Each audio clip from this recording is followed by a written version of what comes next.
Good morning this morning. This is Kaftan Television broadcasting live from the Abuja studio. I'm bringing you updates as it concerns the FCT council elections. And my name is Dayo Mogun, and I have with me A.K. Chukunalo. You're welcome. Yeah, good morning, sir. Right. Hello, Abaji. Hello, Buhari. Hello, Gwagwalada. Hello, Amak. And hello, which one's that now? Buhari, Kuje, Kwali. Yeah, Kuje and Kwali. I hope that everything is going on well wherever you are. And we intend to do some analysis from inside here, whilst we also connect with an analyst outside the studio, and also bring you visuals of what's going on. And sometimes we'll bring in our correspondents to let you know what's happening in different areas where we're covering. I do hope that you are ready to participate in these elections, to play your part, to exercise your franchise. And I do hope that the day turns out well, because we look forward to an election that is free, that is fair, that is credible, that is violence-free. And at the end, we can all be glad that the right things being done and the right outcomes will definitely flow from that. And so that's what we are here to do. First of all, let's begin to, you can look at the screen, and from the different places you can get information, at least visuals about what's going on. And while that's going on, okay, what do you think today will look like at the end? Well, from the look of things, I'm not really expecting anything special about the FCT election. I'm not seeing people coming out the way it's supposed to, even from the feelers that we are getting from. I think there is a particular polling unit. The INEC officials are ready, and the people are not there to vote. So as at the time that before we just came on there was no voting. Voting has not started. Whereas everything that needs to be in place, they are just there. The officials are there, the ballot papers, the ballot balls, and but the people to vote are not there. So maybe there is the possibility of voters apathy will be there. But I'm not really seeing anything like violence or stuff like that. All right, so we're not likely to experience any violence. And how do you experience violence where there is apathy anyway? So, so if people don't turn out, there's likely to be less friction. Friction, yes, but in Amak, I think there will be a little bit of, because Amak is like the golden geese that is laying the golden eggs. So Amak will be a little bit because mind you, Amak is the key area for Philip Aduda and that which is Karo. Right. Karo is part of Amak, and that Karo, Aziz, Nyanya, up to Rozu, Karashi, all that should be. So I'm sure Philip Aduda would like to take control, take charge of these, but I'm not really seeing any strong opposition against the exactly, because again, don't forget that the PDP candidate who should have been one strong contender just 2 days ago, threw in the towel and stepped down for I'm sure Kalangu. I'm sure, and it's not only in Amak, even in Buhari area council, the same thing. Yeah, same thing happens. The only opposition that I'm saying is probably from ADC, that is the mode or something, the ADC. Dr. Moses Ogidi. Yes, that is just the only strong opposition that I'm seeing. But with the ruling party being in charge, I think they don't let me say what INEC will say or preempt anybody, but the ruling parties, they are there. Yeah, you can see with their level of campaign, and they have made sure that there are no doubts. I mean, when you pressure from the reports, when you pressure or you influence a very strong candidate to leave his own ambition, yes, and to follow your own candidate, which we saw which happened in Buhari, which happened in Amak. Then of course It's as good as exactly. You don't want to say you don't want to jump to the conclusion, but it's as good as just a walkover. Exactly, a walkover for the party, especially in AMAC, because I think that and this is my personal whatever. I believe that Chris Mekalangu did quite well in his tenure. So, and with incumbency and with these other people joining forces with him, I mean, what do you expect? No, I beg to disagree with you on that. Right. Yes, I'm not really seeing anything special, but rather following Wiki.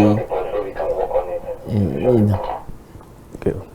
I'm not really seeing that, but just following Wiki here and there. All right. There's a situation report that we're getting, and we might be connecting with one of our own from the field any moment from now.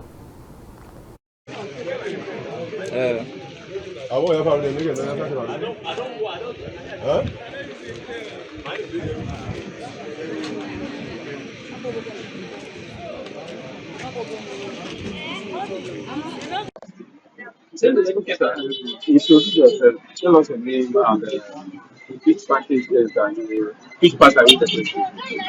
Well, my name is Obioya Akpara. I'm representing ZLP, Zenith Labour Party. Okay, can you give us a situation report on what is happening here? Is the feedback okay? Are we having any Well, for now, we've not started yet to know whether the givers are okay or not. But we are still waiting for some of the party agents to arrive. okay. And here is a new polling unit created, not quite long. We just have about 52 registered voters. I believe things will be fine. But I learned that the election materials and the presiding officers, everybody is ready. Yeah, Are we they are. waiting for party agents or the voters to come? Just one of the party agents to arrive. For us to open our materials and then commence the voting. Are you satisfied with the way the election is going so far? Well, for me, it's fine. Thank you so much. You're welcome.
Elections into the FCT area councils are coming, but are you informed?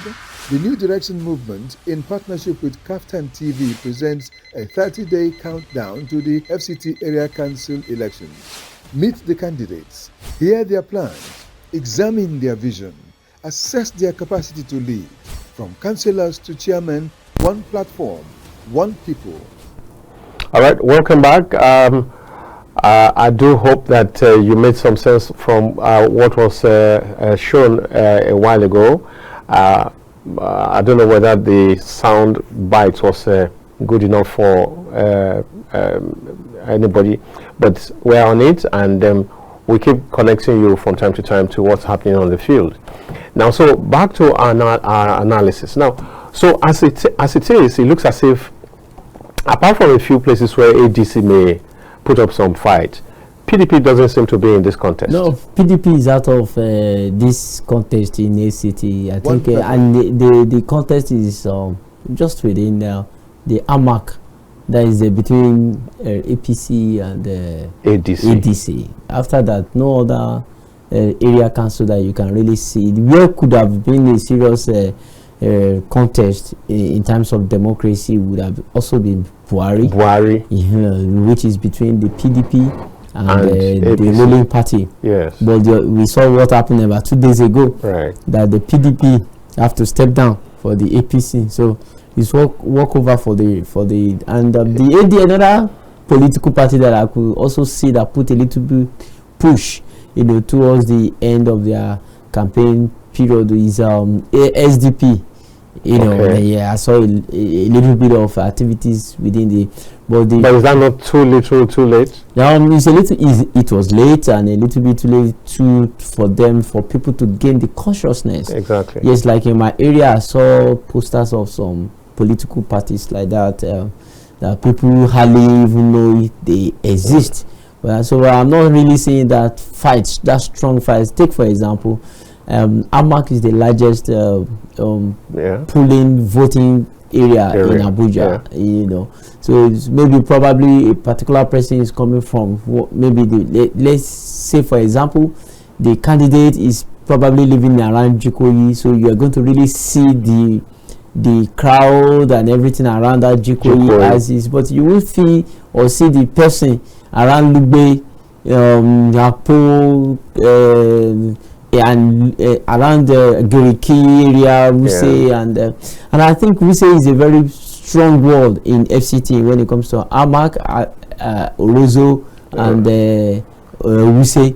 So once you lose that as those two words, definitely you are not going to win the election. So other political parties, we are not seeing them like the SDP. I didn't really feel their impact until maybe a week or two to the election. That looks, for me, that looks unserious. It looks as though they just want to put up an appearance, and that's not so good for the party or for the people who believe in their party. Now, just before we went on that to take that report, you were saying that you are in disagreement with what I said when I said that. About Mekalangu doing quite well. I'm not really seeing that. Even I think when Candido was AMAC chairman, for me, I think he was better than what Mekalangu is doing right now. Everything that happens in FCT AMAC is centered around the minister. Okay, so let's talk about that. Is it not because it looks as if the minister is breathing down their necks? Yeah, it's possible because of the kind of personality the minister is, remember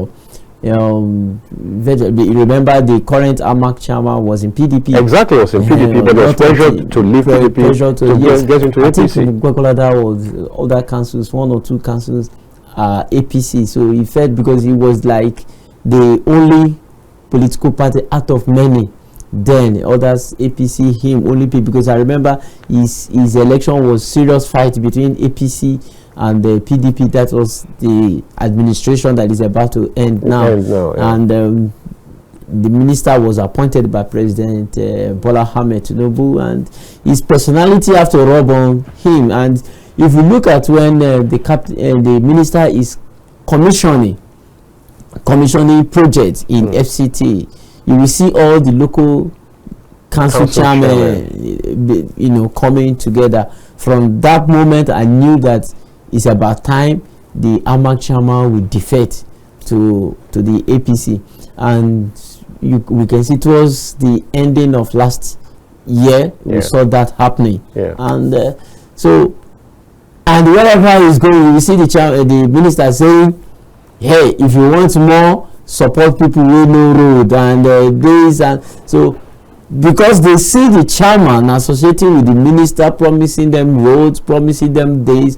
I think it was on, he said, if you want more of this, I think it was in Buhari when the PDP chairman was, he said, if you want me to do more road, support this party, that is the ruling party. And so I think it has to do with the kind of personality of of the minister during Candido. The minister that was in charge in FCT was more or less like people hardly remember his name right now. But in Abuja now, people with the name of Wike will keep on. There's a way by which he has kept every council chairman in his shadow.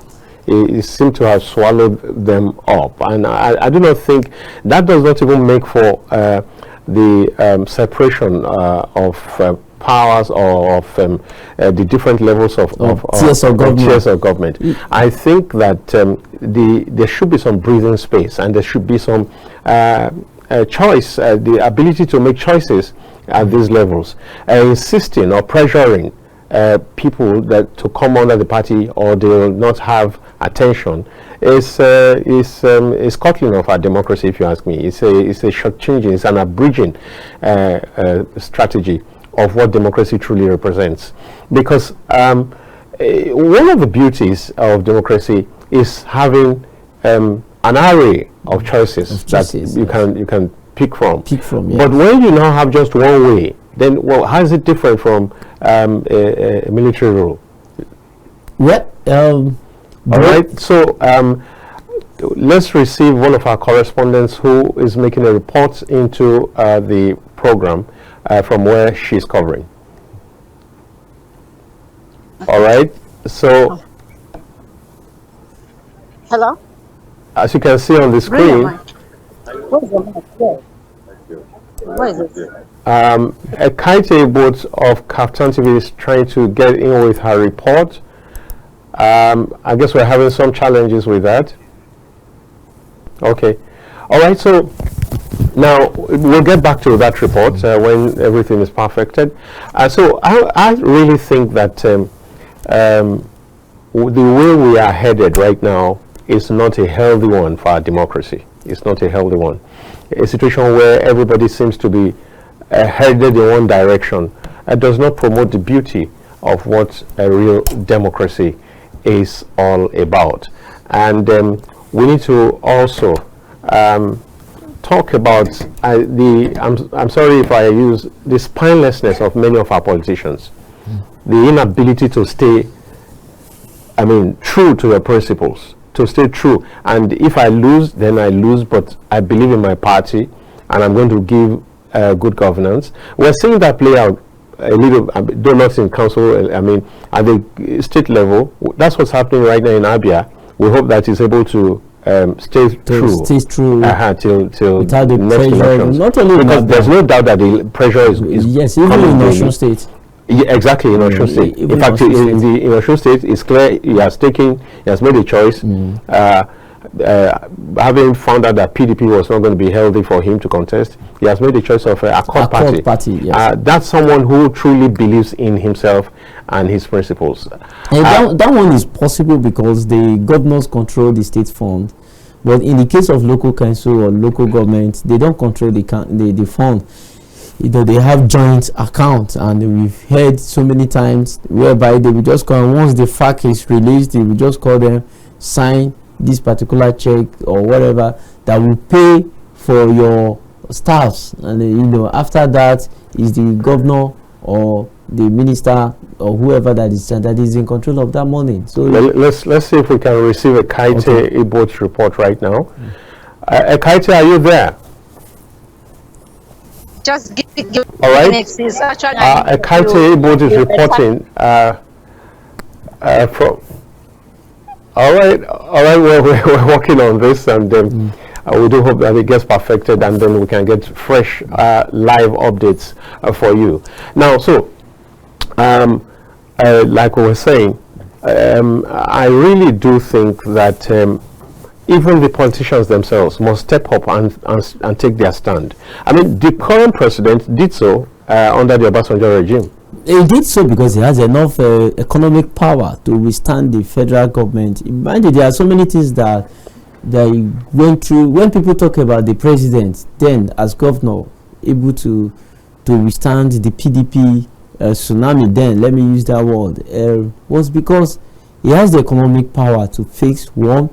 In Lagos, he was able to have the grassroots What part machinery. does the economic power play in all of that? Yes, because you finance so many things. You finance what we supposed from to a personal purse. Yes, even as governors. Yes, it's supposed, if you want to hold any political parties now, why Peter Obi couldn't maintain APGA was because he was not releasing money.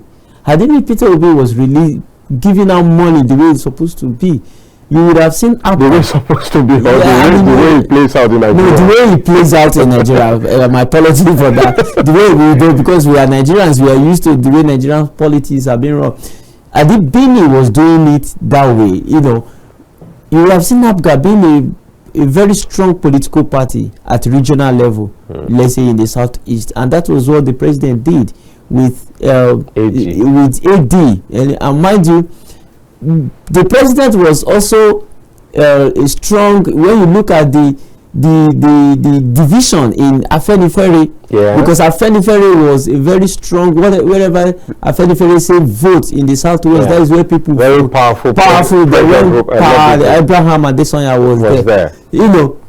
And we look at towards the ending of Pa Adesanya, we saw Afenifere divided. Right. And Afenifere, majority of Afenifere people were in Nedi, and we saw how Pa Ruben Fashionality was brought in as factional leader of Afenifere, while Yinka Odumankin was spokesperson for the other main Afenifere that we know of. So the current president was able to play that politics to be able to divide Afenifere so that he will have strong hold into Yoruba politics, and he was able to maintain it. And mind you, let's look at after that, when he couldn't win, when his political party AD couldn't win certain political position, but he got Lagos through the courts.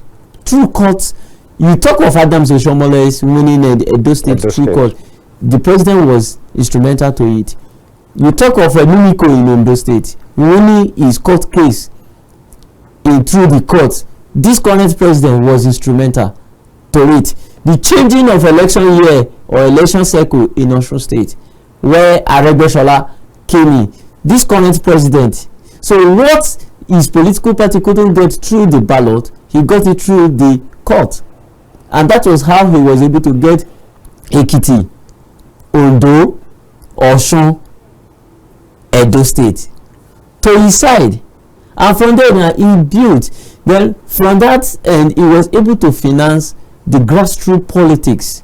During Christmas, release rice. Really, yes, he might not come out openly to, but through those grass people in wards and whatever. I don't know.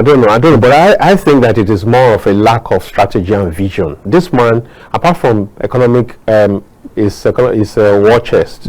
I think that is one person who also was visionary about where he planned to be, which is where he is today. And he also put in place very effective strategies, because I do believe that there are people in the opposition who are loaded, whose war chest is something that's huge also, but who have not sat down to do the work, who have not sat down to do the brain work, and who have not gathered together a think tank that can enable them to remain relevant, to enable them be able to effect the kind of changes in the polity that will make them not only relevant, but will also tell the ruling party that it cannot be business as usual. Now, I think what worked for the president was because he has no permanent enemy. That was so. Which is the political standard for politicians anyway. Yes, standard for politicians. But maybe because you can imagine somebody like Nuhu Ribadu working for the president, because at least I watched him saying that when the current president was the governor of Lagos State, he came out to say certain things against the president. So at the end of the day, today, where is Nuhu Ribadu? That is one. Two, somebody like Bayo Onanuga. When Bayo Onanuga was in active publishing in journalism, I saw what his publication did to even this forgery case in Toronto or whatever. It was his publication, that did publish so many things against the then governor, now current president of the country. I will mention another one is Kayamo. Where is Kayamo now? Kayamo is now in the camp of the president. You understand me now? So Kayamo is now in the camp of the president. Another example is Fani Kayode.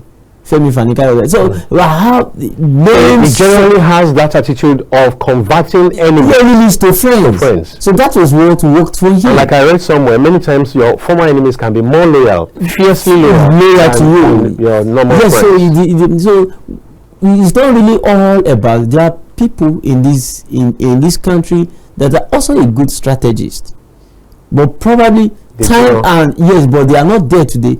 So what favors the president was one strategic by aligning with the former president Muhammadu Buhari, because he saw that already he has, whether you rig or you did not rig, the man is having about 11 million votes, and if you can just add maybe 3 million from the Southwest area, this man will win. And he maximized on that, and he was able to align with those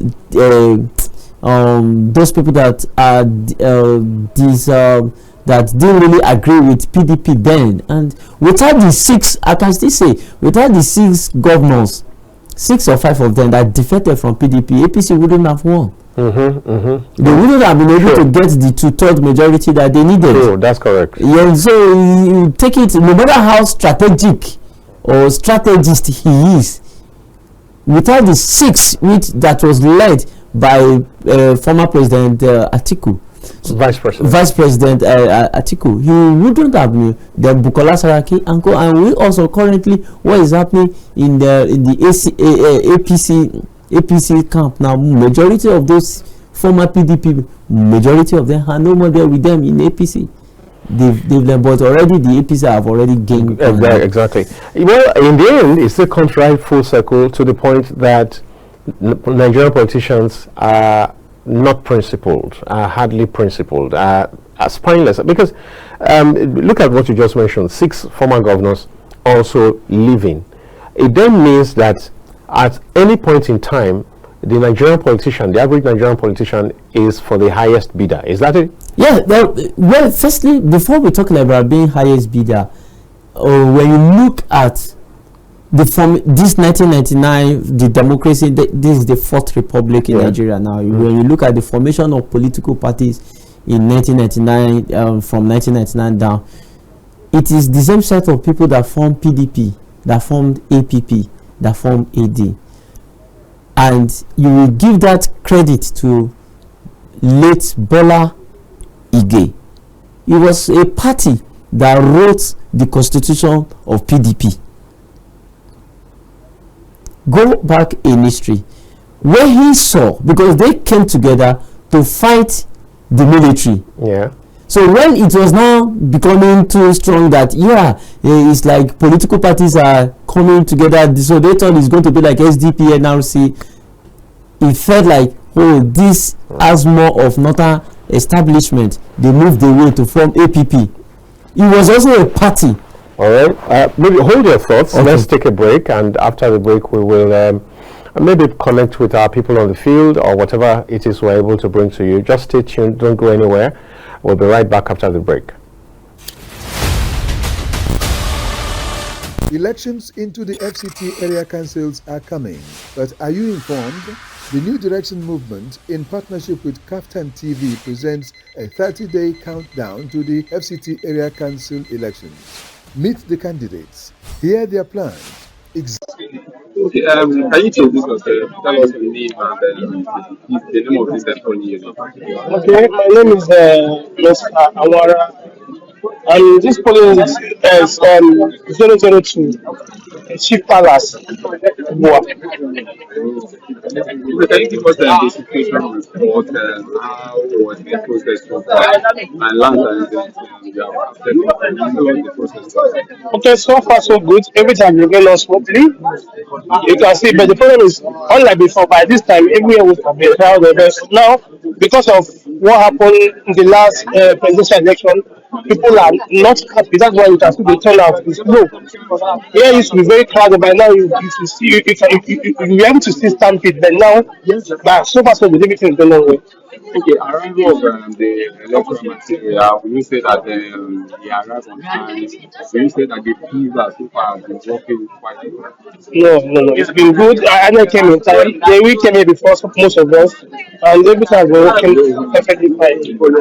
Okay, in terms of voters capacity and voters look turnout, what could you say is the cause of this Like I said earlier, because of what happened in the last presidential election, people were here till actually around 2 p.m. in the afternoon, and till 7 p.m. people were not able to vote. And long gone, a lot of things happened here that is high pouring people water here. But anyway, people resisted it. And because of what happened in the last election, that's why you're seeing this vote of the party today. But I believe people still come out to vote. Thank you so much. Okay. Okay, can you introduce yourself? Tell us your name and the name of this polling unit. Okay, my name is Mr. Awara, and this polling is 002 Chief Palace. Boa. So can you give us the situation report? How was the process so far? And last time, you have accepted the process. Okay, so far so good. Every time you get on smoothly. You can see, but the problem is, unlike before, by this time, everywhere was be crowded. But now, because of what happened in the last presidential election, people are not happy. That's why you can see the turnout is low. Here used to be very crowded, but now you see, you be able to see stampede. But now, but so far so good, everything is going on well. Okay, arrival of the electoral material, will you say that the arrived on time? Will you say that the fever so far has been working quite well? No. It's been good. I came in time. We came here before most of us, and everything has been working perfectly fine. Okay, in terms of voters capacity and voters look turnout, what could you say is the cause of Like I said earlier, because of what happened in the last presidential election, people were here till actually around 2 p.m. in the afternoon, and till 7 p.m. people were not able to vote. And long gone, a lot of things happened here that is high pouring people water here. But anyway, people resisted it. And because of what happened in the last election, that's why you're seeing this vote of the party today. But I believe people still come out to vote. Thank you so much. Helping hand. They are the ones supposed to locate where person. Okay, good morning, sir. Good morning. No need to please. Yes, sir. My name is Mike Daladi from Bore Area Council as PWD coordinator. So, how would you describe the conduct of the election process? The conduct of the election, honestly, is somehow difficult for people with disability here because the place they name is quite high for us to locate our name. And secondly, the accessibility of where we can enter and they capture us is very difficult for us. Okay. How about the conduct of the electoral umpires and the security agencies? How would you describe their conduct so far? Their conduct, to me, for the security, is okay.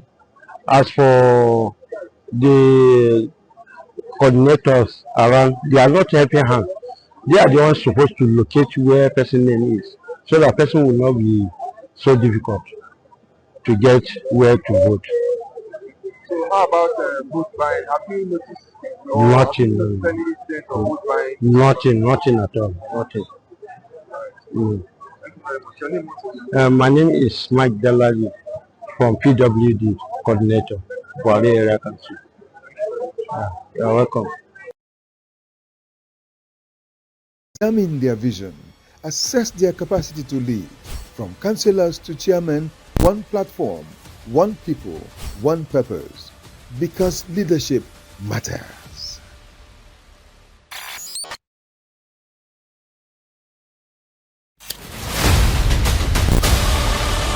Elections into the FCT area councils are coming, but are you informed? The New Direction Movement, in partnership with Kaftan TV, presents a 30-day countdown to the FCT Area Council elections. Meet the candidates, hear their plans, examine their vision, assess their capacity to lead. From councillors to chairmen, one platform, one people, one purpose. Because leadership matters.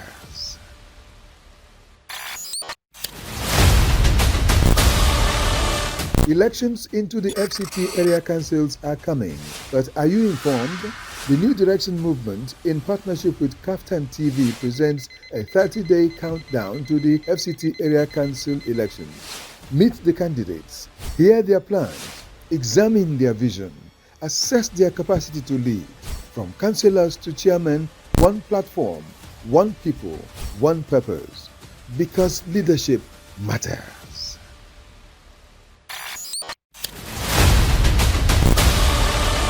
Elections into the FCT area councils are coming, but are you informed? The New Direction Movement, in partnership with Kaftan TV, presents a 30-day countdown to the FCT area council elections. Meet the candidates, hear their plans, examine their vision, assess their capacity to lead. From councillors to chairmen, one platform, one people, one purpose. Because leadership matters.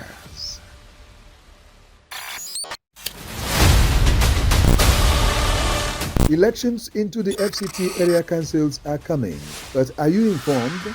The New Direction Movement, in partnership with Kaftan TV, presents a 30-day countdown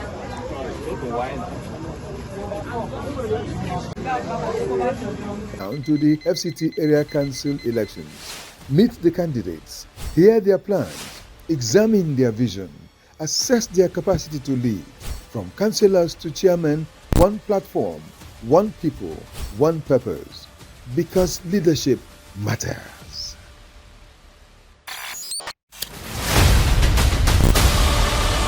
Elections into the FCT area councils are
Okay, good morning. My name is Brian Chindo Alta.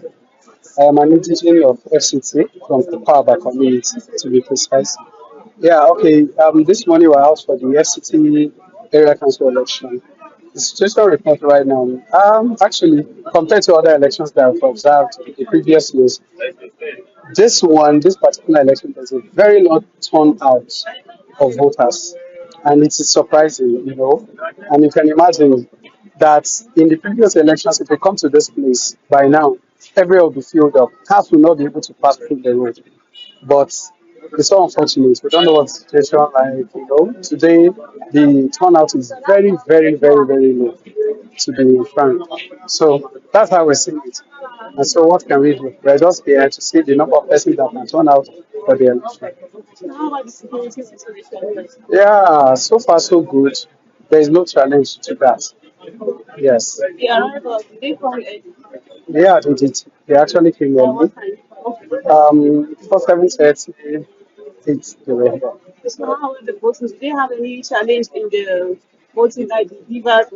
No, no, no, no, no. So far, so good. There's no challenge with the givers. Everything is going as planned. Yes. coming. But are you informed? The New Direction Movement, in partnership with Kaftan TV, presents a 30-day countdown to the FCT Area Council elections. Meet the candidates, hear their plans, examine their vision, assess their capacity to lead. From councillors to chairmen, one platform, one people, one purpose. Because leadership matters.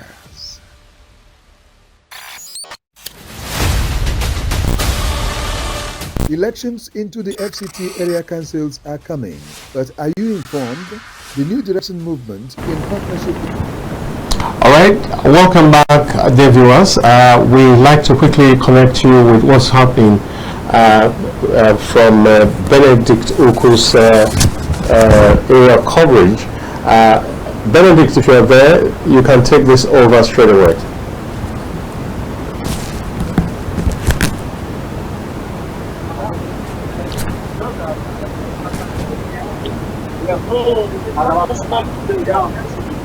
All right. Hello, can you hear me? Okay. Yes, we can hear you. We can hear you, Ben. We can hear you. Yeah, we are currently Captain Crew. We are currently the Kwaba and Kubwa area council. We have confirmed area reports from some of the voters as they cast their votes, and we have also interviewed the presiding officer and security operative currently.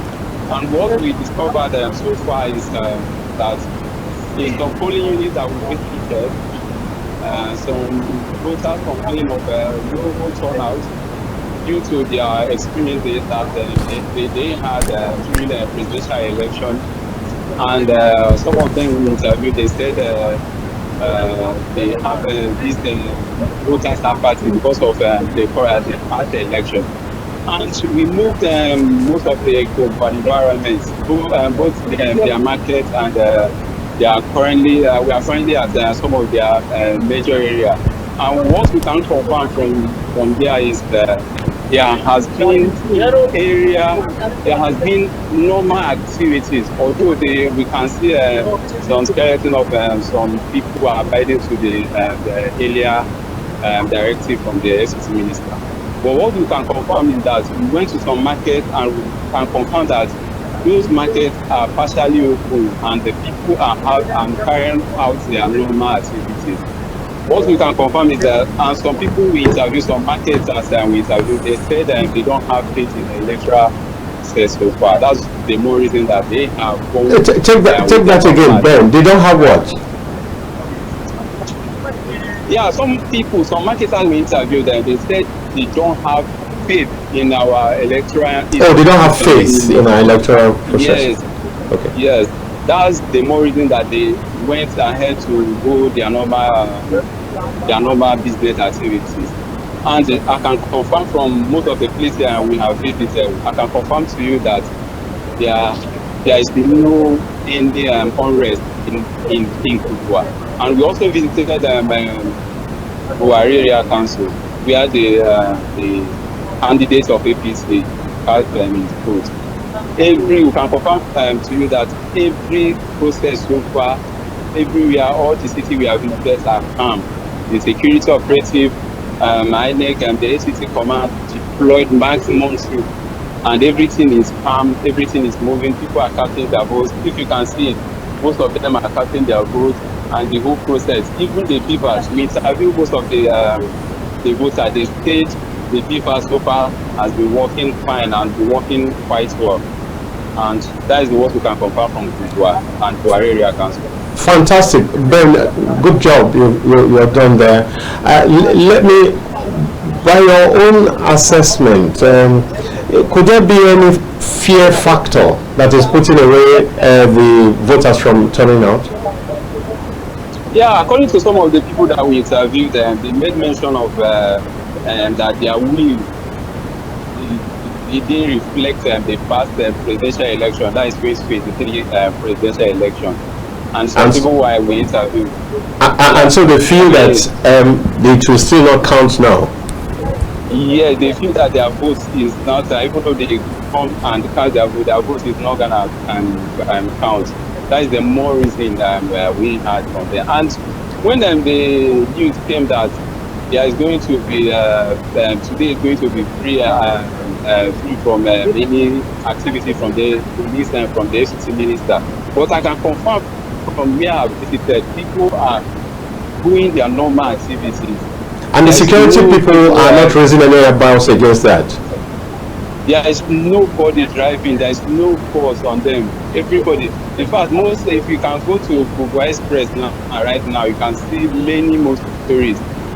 All right. Thank you very much, Ben, for that report. We hope that you connect with us again when you have something to share.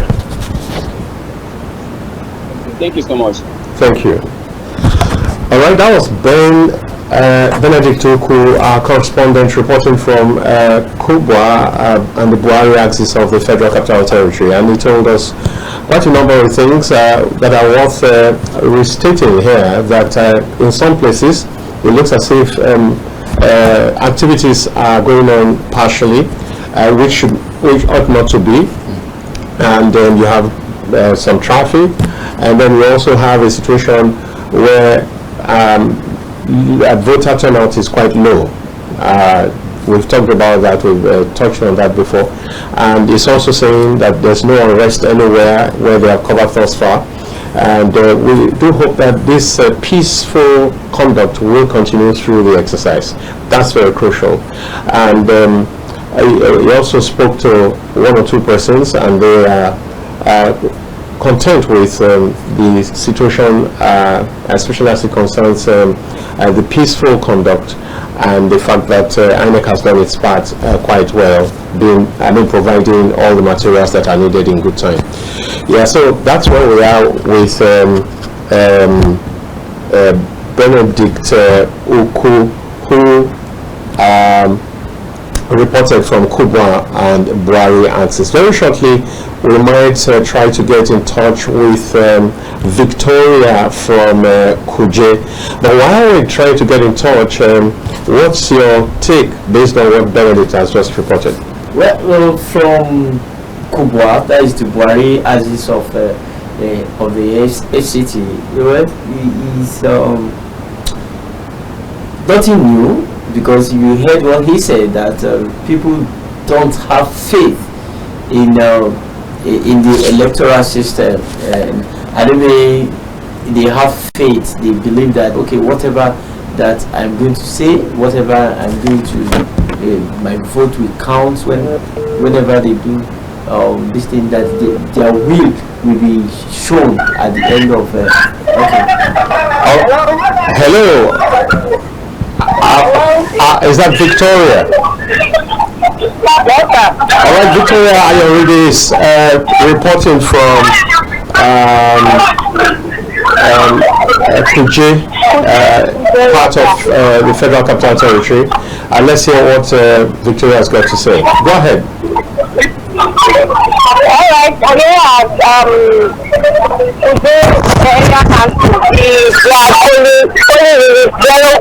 very people, and then you can see a lot of people here. A lot of them they're not voting yet because they don't know where they are to vote. They don't know they are polling units yet. So they need to first do some filings and show where they are to vote. And after this thing, the LUA telling to start that today. We have 4 polling units here, 4 different polling units here. So, but we have a lot of officers on ground. Those that are able to identify their own polling units have started their vote. Everything here is found, there's no any problem. Alright, so that challenge is coming from the INEC residents, is it? That problem arises from a disconnect in what the INEC did, is it? Yes. The fact that people don't know where they are supposed to vote, is that a problem of the voters? No, it's the problem of INEC, not the voters, because the social media that was posted, a lot of people were checking their names, they write some text, you can't find their. I think there was a place before the monthly that had followed the yes, polling unit, yes, a lot of persons couldn't find their name on the list that was posted. Now, please repeat so we can escalate this. Repeat the name of that polling unit again. Forest polling unit. Forest, right? Yes, correct. Yes. Polling unit. Then here, We can't find their names on the register. there's a lot of them. Yes. Okay. Will that be all? Also, I think they complained of the delivered machine. All the polling units went to the complaint of the delivered machine not working. Though some of the people came effectively, but still it's not working effectively. All right. Is it possible for you to speak with some of the electoral officers, maybe INEC representatives, about this? And then, so that we can connect with you later. Or if there's someone close to you that you can put on, all right, we'll get back to you. Thank you. Well done. And so there are issues for INEC to take care of right now in Kuje.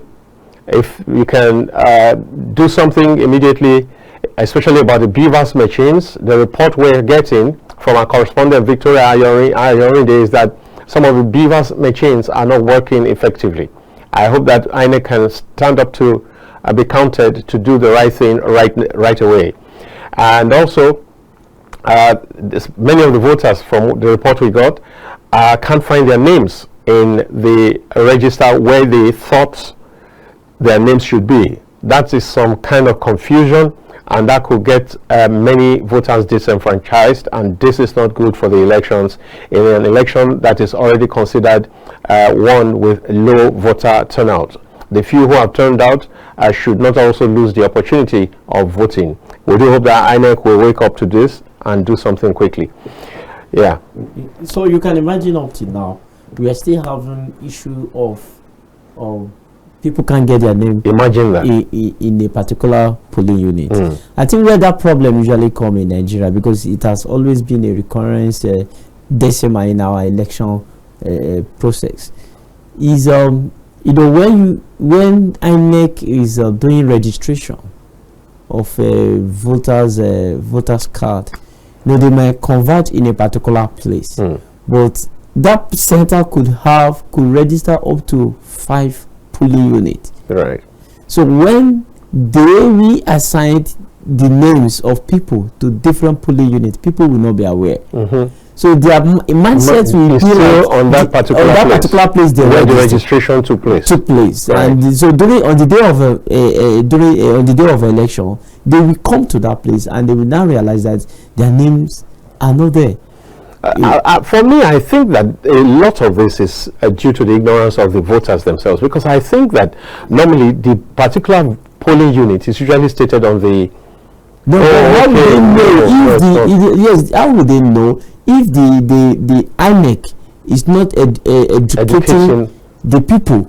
Is it not possible, for example, to have a register available for inspection before the election? Yes, they do. See, that is why in Nigeria we need to change the way we do things. A whole lot. What we do is that your polling unit, they will paste the register. Exactly. On just let me use the word patako. They will just paste it somewhere on a wall. And this polling unit is not like a house that people, you just maybe under a makeshift something. Yeah. And so they will just go to the place, they will say LEA primary school. You don't know whether in most cases maybe it's going to be outside. They will paste the list on the wall. Maybe by the time you will get there to check your name, if your name, somebody might have turned a page. Exactly. Yeah. Some people will use Bible to deface. Or the weather may have impacted it. So a lot of things happen during that. You might paste it today. By the time you get there tomorrow, something else might have happened. And people, Nigerians, the voters, they don't know the numbering of the polling units for each, for every area. So I think what INEC should do, that every voter, every registered voter should be able to get a website whereby they can actually check. Yes, they do, but how many of them are aware of this? That okay, this is a particular time will come, you won't be able to access your voters' information on the website. Well, that cuts out the job for INEC. A lot more work needs to be done, and of course, the voters themselves. This should not be happening now. In actual fact, we need to, move to a point where you are able to vote from anywhere. Yes, that should be the ultimate. Another to vote from anywhere. Another thing that Victoria reported is the issue of beavers. Yeah, exactly. Yeah. And once they start having problem with beavers, the people that came out will be discouraged. Will be discouraged. Yeah. That's okay. This is the machine you people said you want to use, and so it's also a test now of what the Senate said, that the need for the signing of the form EC8A. You know that is. What should we be talking of? What should we be talking of? This now beavers malfunctioning again by now for just local government council. I think Mother Kaite is trying to get in touch with us. Maybe I can see her calls from here. Here? Yes, no, from she's actually trying to reach me. Maybe you. Okay. Okay. And I don't have it here. Okay. Listen. All right. Okay. No.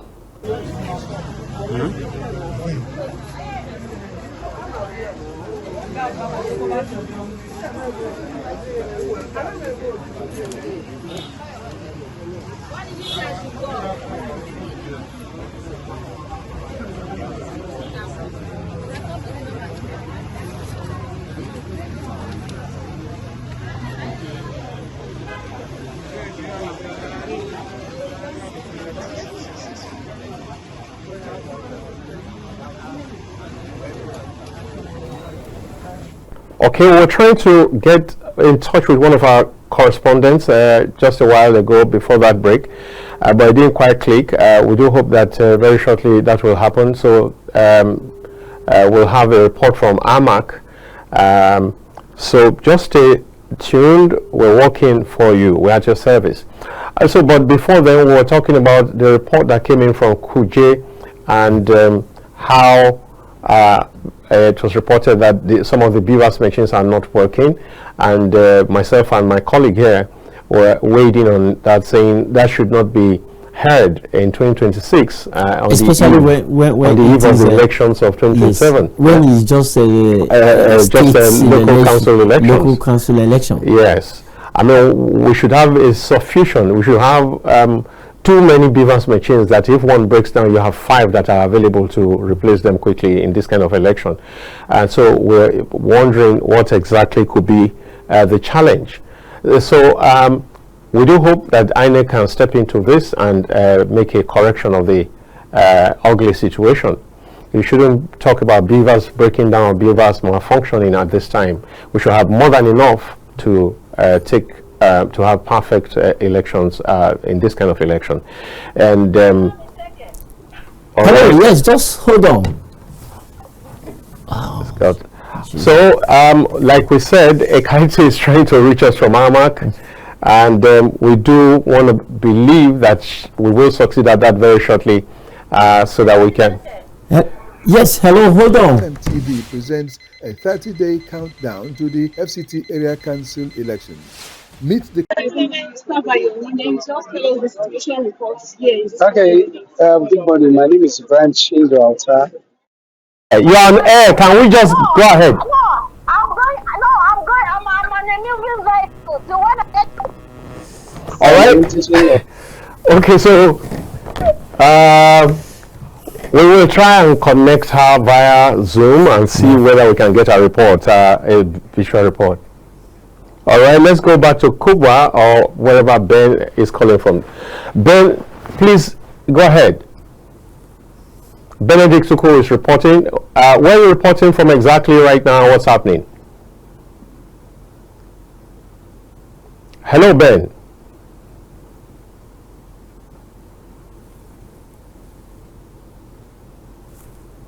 Ben,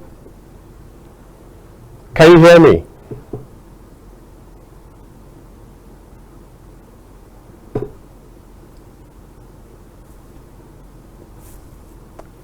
Can you hear me, Benedict? Okay. All right. Well, okay. We can't hear you. We can't hear you. We can't hear you. We'll take this when it's properly connected. So we are also going to try to get in touch with Kaite, or ask her to get in touch with us. She's been trying. Let's see what the production team can make of that. Now, so we do hope that INEC can actually do a whole lot more on its work and to ensure that we have a seamless election process. We shouldn't talk about BVAS machines malfunctioning, and like AK keeps emphasizing, why should we have a situation where for just council elections in the FCT, it's not even in several states. In several states, yes. All right, let's go back if we can get Ben in now. Hello, Ben.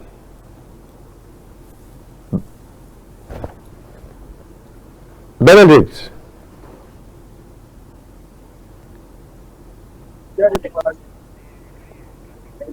Hello, Benedict. Yes, I can hear you. Can you Okay, hear me? great. Okay, great. So let's have your report. Yeah, we are currently we are still in Kubwa, Buhari Area Council, and we have come to some polling units, and we are here now in some of the Kubwa polling units, 003. So we are currently with some party agents, and we have interviewed them, and they allege there is kind of vote buying here in polling units. They said that some agents, some party agents, are trying to induce, are trying to sway some voters to their own wish. And we are currently with some party agents, and people can confirm from us. You said there is vote buying. Yeah, generally, this is yourself, your yeah. My name is Chris Annie. I'm a supervisor and observer from Zenith Labour Party. You can see everywhere is calm, peaceful. People are going about their voting. Though we have low turnouts. I don't know, maybe because of the council election, people don't really turn out much. But so far, so good. Everything is fine, except some few issues where issue of vote buying. People are being induced to vote for a party and all that. So, but apart from that, there is nothing much. Security-wise, everywhere is calm, and people are cast their votes and they'll just leave. And some are just hanging around. Can you let us know this party that are trying to? Some APC agents are always coming to ask people to vote for them, and then they give them some money, and that's just what has been going on. And so, now, some they will give them 5,000, some they will give them as low as 3,000, 5,000, 10,000, and all that. And it doesn't really make sense. I think we should be able to allow people to vote and vote their conscience and vote directly, because we needed something that lets a credible candidate win. Whoever comes out and is credible and the people love the person, let the person vote. You don't need to induce people and force them to vote against their will. How much is the money? You are going to spend it just for maybe 1 day, 2 days, or 3 days, and that's all. And then you are here to suffer for 4 years. And so we don't want that. Okay, have you tried to report this situation to any security agencies? What was their response? Well, everybody is just there doing his own thing, and there's little or nothing you can actually do. So, what do you say? It has been the system. It's not like it's strange. We all know how it is. No, it's not strange, and it has been like that. So, we just feel that something different might happen in this council election. But then we know that definitely the Abuja residents, the Buhari area councillors, and they will come out and they will actually exert their franchise despite any infrastructure thing that is not going on well. Okay, as a party agent, with the process so far, do you still have confidence in this process so far? Yeah, so far so good. We are still watching. You know, the ends justify the means. So let's wait and see how by the time of closing of the voting and then counting and all the process, if everything still well, we'll still see. Just But for before he now, goes, we just can before he only goes, but can you hold pray on to him a and little? hope and trust that everything comes out good.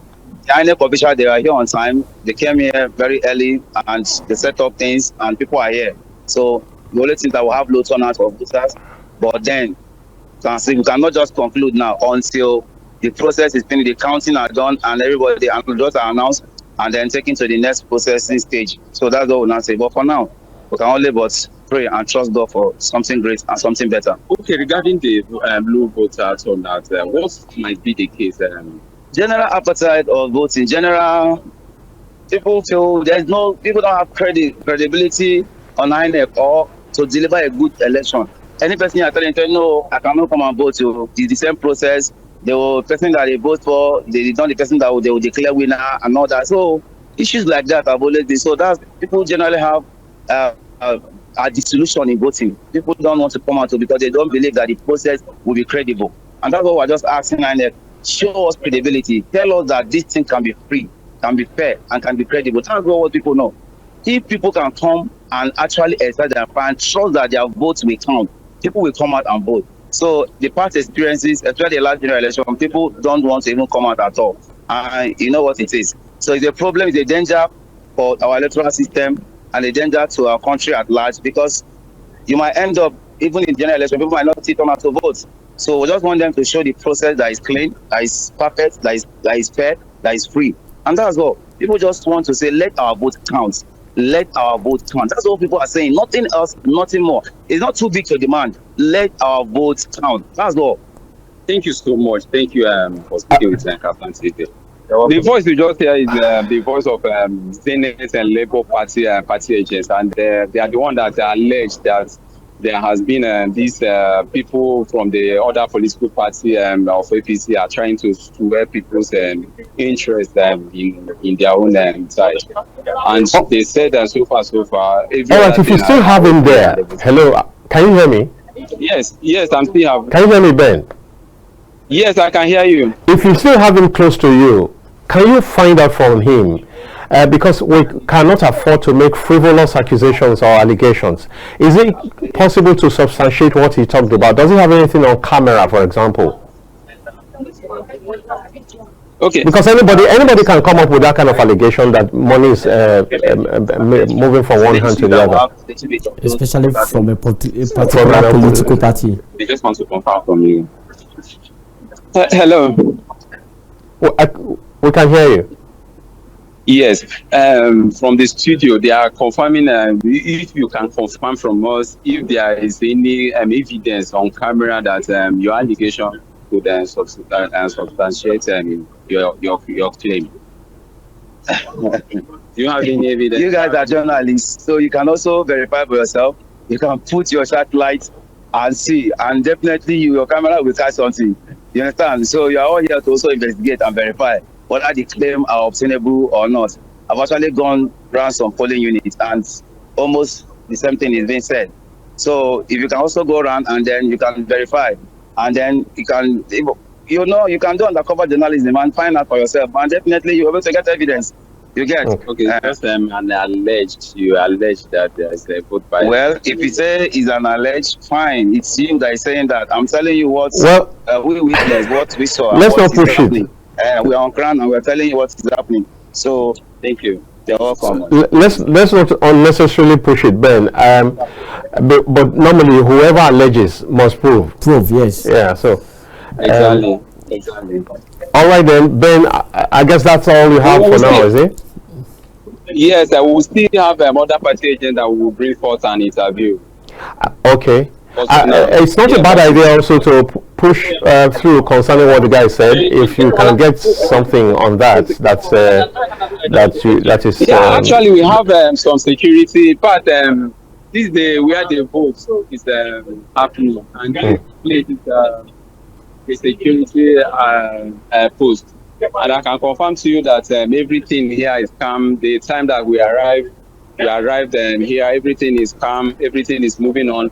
And in our back, they have some women. They are having some normal small shop market here, and everybody is just waiting for the sorting and the counting process to commence.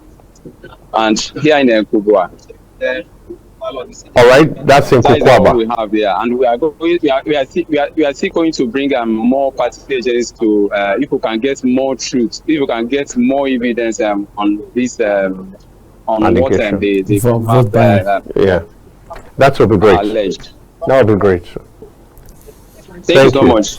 Thank you very much.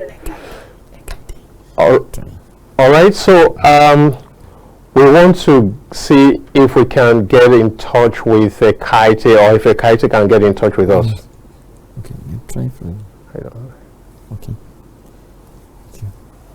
All right, so a Kite, please, if you can, I don't know whether you're watching, or my production people, if there's a way by which we can quickly connect a Kite so that we have, she probably has something very important that she wants to talk about. While that's going on.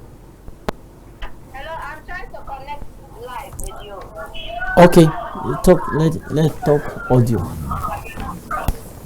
Let's just do this audio report, Seka. Go ahead with it. Oh, I guess we lost her already. Oh. Let's see if we can get a Kite back. All right. Just, I don't know. I think it's network issue. Maybe there's a problem with the network from where she's. Okay, good morning. My name is Brian Chindo Alta. I am an indigenous of FCT from the Power community, to be precise. Yeah, okay. This morning we're out for the FCT area council election. The situation report right now, actually, compared to other elections that I've observed in the previous years, this particular election, there's a very low turnout of voters, and it is surprising. And you can imagine that in the previous elections, if you come to this place by now, everywhere will be filled up. Cars will not be able to pass through the road.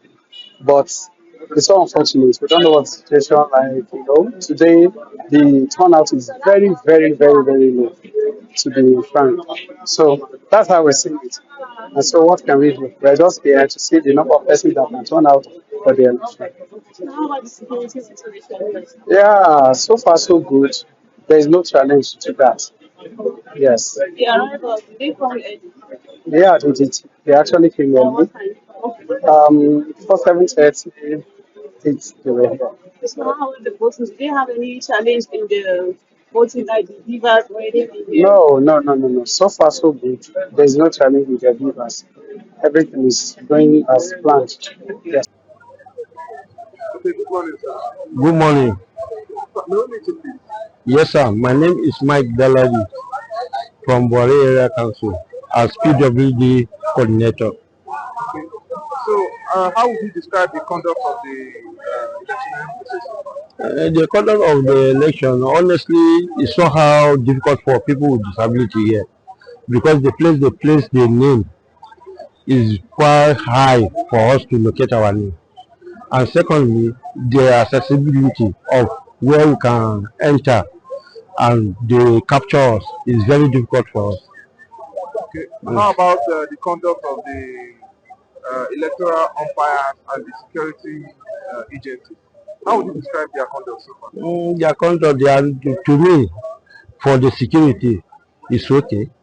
As for the coordinators around, they are not helping hand. They are the ones supposed to locate where person name is, so that person will not be so difficult to get where to vote. So how about vote buying? Have you noticed Nothing. any incident of vote buying? Nothing at all. Nothing.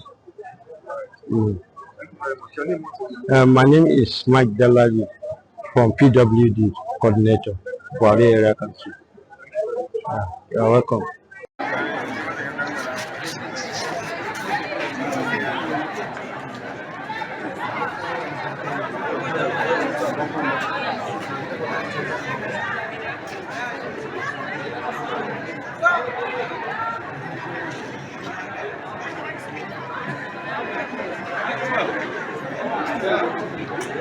Can you All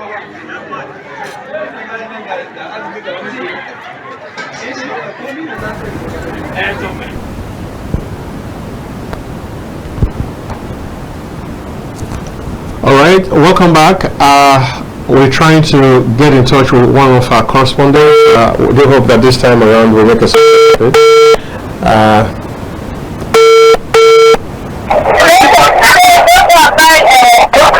All right. That's you. Okay, so, all right. This report is coming from a Kaite board who's covering the AMAC elections. Let's hear from you. Okay, right now I'm at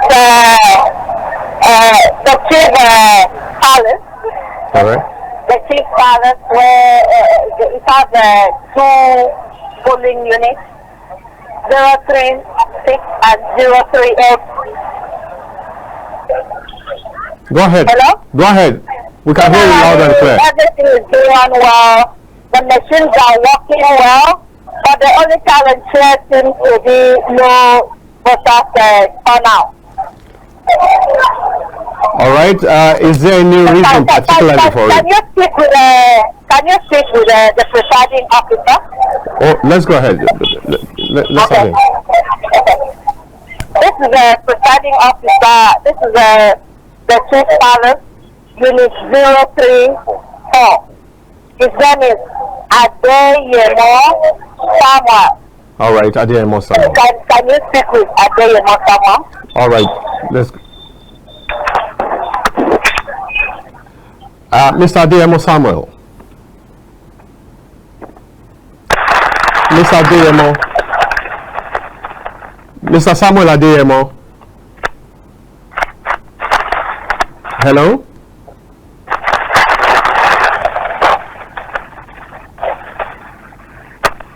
Hello? All right, Mr. Samuel Adeyemo. Hello? Yes, what happened? Are you hearing us? I can hear you. Unit 034, the Chief Palace precisely. The presiding officer here is Papa Adeyemo Samuel. All right, let's have him quickly. Okay, Papa Adeyemo, you are live on TV. Can you speak? This Adeyemo Samuel. You're welcome. Yeah. So, how's it been? It's been good, but the only issue we are having here is just the turnout of the people to come vote. The machine are okay, everything is going on smoothly, but the turnout is very low. Is there any reason for this? Oh, I think the reason for this is the awareness, I would say, is low, because I think I heard that the FCT minister announced curfew yesterday, and looking at the street and everything here, there is no sign of curfew. Cars, everything is moving here. So I will maybe say the awareness for the election is very low. Maybe people don't know that the election is going on, or that the FCT minister announced curfew. Okay. All right. But every other thing, security is in place. Everything is good as far as I'm concerned. Yes, every other thing is good apart from the turnout. All right. Can you give us an idea of how many people are supposed to vote in that particular polling unit? Who are registered to vote there? We're supposed to have over 400 voters to vote, but now I don't think we've recorded close to 50 people that have voted here since we started by 9 o'clock. That's just a little above 10% of registered voters for that vote. Yes, sir. Wow. All right. Thank you so much for coming on Kaftan TV, and we hope that at the end we'll have a fair election. All right, Dayo. Yeah. Right. That's exciting. Thank you very much. Hello? Yeah, we can hear you. Can I continue? So I've gone to 6 polling units, and in fact, in all the polling units, things are going on well. The security aspect everywhere is calm. The machines are working well, but like the presiding officer just said, the only challenge here is the fact that the turnout of voters is actually not encouraging. I think this for us is something we have to ask questions. We have to ask questions. What could be the reasons why Nigerians are not coming out to vote? Because as it stands, the FCC here is like a test run on what we are going to witness of the country in the next general elections, which is coming up on 20th of February 2027. So we have to encourage ourselves. We have to, the awareness for me at this point should be encouraged. Like I said earlier on, the FCC general election, the FCC area council election, like a test run of what as Nigerians what we are expected to witness in the next coming general election. So it's obvious the turnout is actually low. So the question here is, what is making Nigerians discouraged to come out and vote for credible leaders? That's the big question. But in addition, I hear from what Kopa Adeyemo said that people are moving around freely in spite of a curfew that was ordered by the FCT minister. Yes.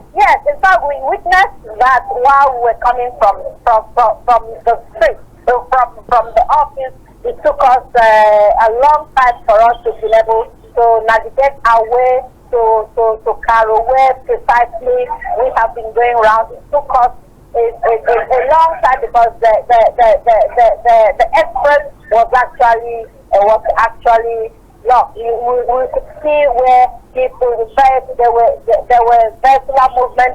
People were moving, doing their own thing. Right now in Caro, people feel less concerned. People are moving as if it's just a normal day. Wow. So, like I said earlier, we have to ask ourselves the question: how did we get to the point where Nigerians are not feeling motivated to come out to vote and elect their member or their leader? Well, I see something beyond just the lack of motivation to vote. I'm concerned again that if a curfew went out from the desk of the minister, the security forces should be able to enforce it. But as it stands right now, it looks like even the security the police or whoever is supposed to be involved turning the blind eye. All right, thank you. And for me, that's very worrisome. Okay, bye-bye. Hear from you later. But we are still trying to see if we can come up live. But I noticed we have a whole lot of technical challenges in connecting live. But we will still try our best to let our audience get updated on whatever is going on here in Caro, Kenya. Thank you very much. Thank you very much. We look forward to having you later. All right. Yeah.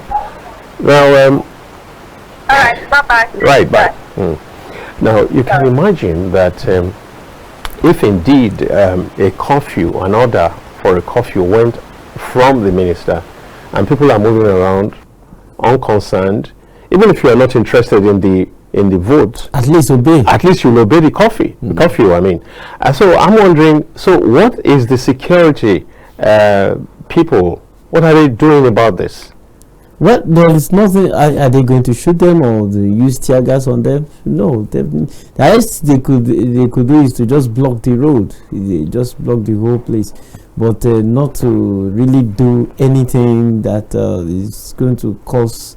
Maybe they are not protesting, or can we say it's also a form of protest? That's the law is being broken here. The law is being broken. If there's a curfew, then everybody ought to abide. If they say you don't move from maybe 7 a.m. in the morning, or let's say 6 a.m. in the morning till maybe 6 in the evening, then everybody ought to abide by that. And so if you fail to abide by that, you already broke the law, and it's expected that law enforcement agents will take it out on you. I mean, maybe make examples of a few persons, but from what we've heard, we heard it from Kubwa, yes, and we've heard it now again from Karo. For Karo, and mind you, too, the navigating towards Karo was difficult.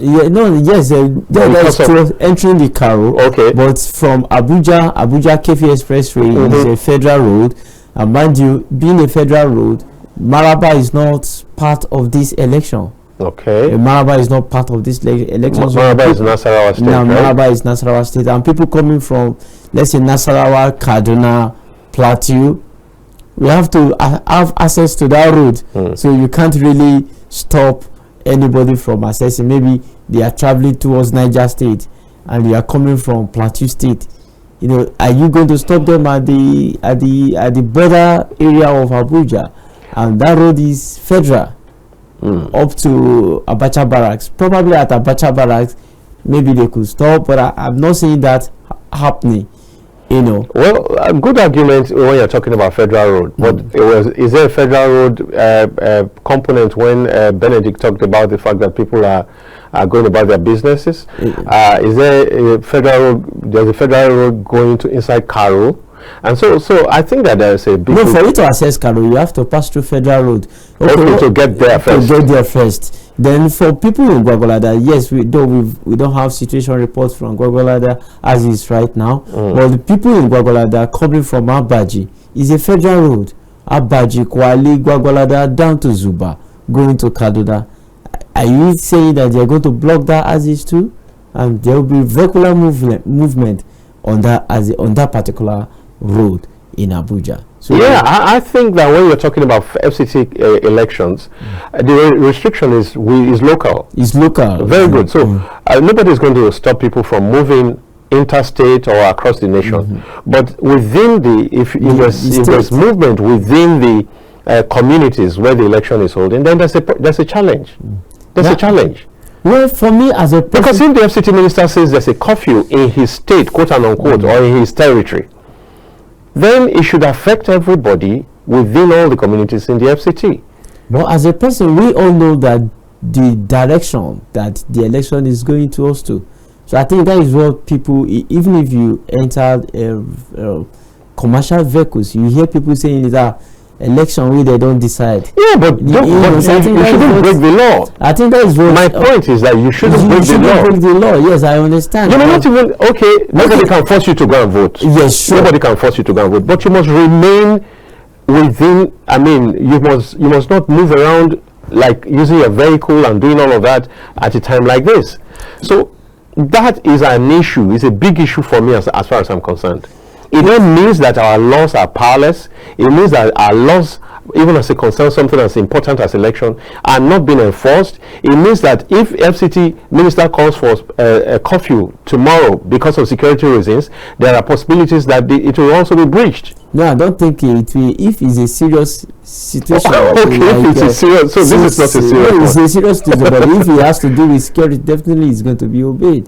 Remember when they were doing protests in somewhere, or I think it was in Nando Kano's protest or something like that they blocked that Nyanya from Karo Aziz.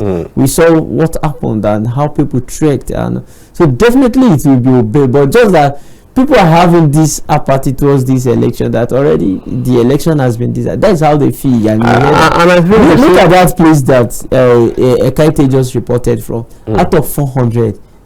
About just less than 50 or about 50 people. Imagine that coming to vote. 50 people. That's to decide about 10%. Yes, a little bit above 10% of when they are not paying tithe.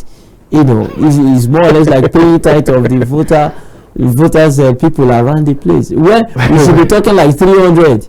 Exactly. 250. 350. You know, let's say maybe some people traveled out of town. Somebody is sick, or that is what we make them not to have up to 400. But the situation, nothing is wrong. Some people went to market yesterday. I assessed that place she is talking about, that Chief Palace. That place was totally locked yesterday by vehicular movement around around 4:30, 5 o'clock yesterday by vehicular movement, not by anything. People were coming into the market to buy things because they know that they will not be able to buy things today. And if you look at it today, as at today, nobody, is there to vote because already they have a set mind that our election, and that is going to tell you what is going to happen 2027. Well, I have this slight disagreement to that, because I think that part of what is causing the apathy at this level is also the fact that many Nigerians don't even see the impact of the local governments. So whether you will constitute a local government, put a local government in place, whether you don't, they don't feel the impact. Again, I mean, several other things. For example, we know how the states have been muzzling them out of what's supposed to be their own finances, in spite of this government getting judgments to say that local government areas should run independently of the states. So I think there are several things why people will just consider, of what use really is it? In APMAC, apart from the results of the elections being open to, liable to manipulation, or even when those people get there. So what do they do for me? Okay, like in Abuja, FCT, it will be a little bit difficult to feel the impact of the local council because of the kind of minister we are having. All right, but I think that is not just a case of the Abuja. Yes, this is a problem around the national problem. Exactly, because if you go to my local government area now, it's going to be difficult for you to say this and this and this is what the local government chairman or administration has been able to achieve. Yeah, we are here because we now see local government as empowerment, local government elections as empowerment. You see where the godfather, it's okay, you've been with me for like 10, 15 years, let me reward you. So they give you councillorship, they give you a local chairman, then they give you, because after this election they are going to appoint their cabinet. People don't know that local government chairman also appoint their cabinet, supervisory councillors. These are the people that helped him to do the executive. They are like example like of commissioners equivalent in state ministers at federal level. So they will appoint supervisory councillors of works, of health, of this or that, infrastructures, a special duty and all that, depending on what the chairman wants. But I want to assure you, with this, check around among the 774 local governments we have in Nigeria, none of the chairmen have the power to appoint 100% of their supervisory councillors. The same thing happens to the legislative arms too of the local government, the councillors. It is the godfather that say, okay, you've served this party for a long, go for councillorship, and I'm going to make you leader of the house. When you get there, I'm going to make you speaker, or I think they use leader or speaker or whatever they use at local council. So that is why people are not really feeling in all of this. The people don't have any role to play. They don't have the. Now I remember the one that happened somewhere in one particular state. They even came out to peg, if you are above 40 years, don't contest as local government as councillor in a particular state. Yes, they didn't come out openly to say it, but it was the godfathers. Once you are 40 years, you are out of the game, meaning that they are just using it to compensate those that have actually served either the party or the local government. I was checking something about the age difference of all the people contesting election for this particular election and their educational qualifications and all that. You will look at averagely the person I saw that is a little bit, I think is as vice chairman is 66 years. Wow. 66, then others 42, 32, 30, 40. 50s are a little bit, but it should not be. A 60-year-old person can also contest for local government chairman by virtue of experience, and also it's okay, I've done this, let me use this to perform in my locality. It's not necessary that everybody can become a governor or commissioner or ministers, but at local.